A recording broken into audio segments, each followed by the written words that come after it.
Breaking news आए थे असां share करे रहिया आहियूं काज़ी अहमद मां, जिथे अणॼातल मोटरसाइकिल सवारनि हथियार बंदनि जी फायरिंग में हिकु ॼणो क़तल थी वियो, हिकु ज़ख़्मी थी पियो आहे। विच शहर में हथियार बंदनि जी फायरिंग में अली गुलशर मारिजी वियो। इस्माइल शर सख़्तु ज़ख़्मी थी पियो, जंहिंखे अस्पताल दाख़िल कयो वियो आहे।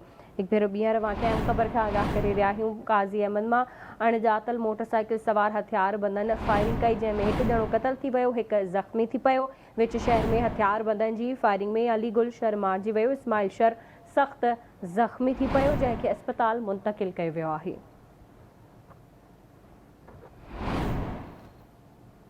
हिकु भेरो ॿीहर वाक़िए अहम ख़बर खां आगाह करे रहिया आहियूं। काज़ी अहमद में अणॼातल हथियार बंदनि जी फायरिंग में हिकु ॼणो क़तल थी वियो, हिकु सख़्तु ज़ख़्मी थी पियो, जंहिंखे अस्पताल दाख़िल कयो वियो आहे। विच शहर में हथियार बंदनि जी फायरिंग में अली गुलशर मारिजी वियो ऐं इस्माइल शर ज़ख़्मी थी पियो।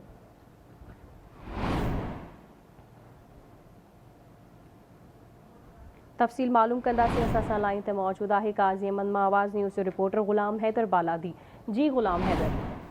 जी बिल्कुल, गाजीपुर शहर विच में अणॼातल मोटरसाइकिल सवार हथियार बंदर फायरिंग करे 65 साल अली गुलशर खे गोलियूं हणी क़तल करे छॾियो। फायरिंग दौरान हिकु ॼणो इस्माइल शहर सख़्तु ज़ख़्मी थी पियो।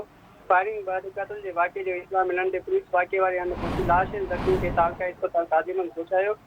पुलिस मूजिबि क़तल जो वाक़ियो पुरानी दुश्मनी सबबि पेश आयो आहे। जी ठीकु आहे ग़ुलाम हैदर, वॾी महिरबानी अपडेट करण लाइ।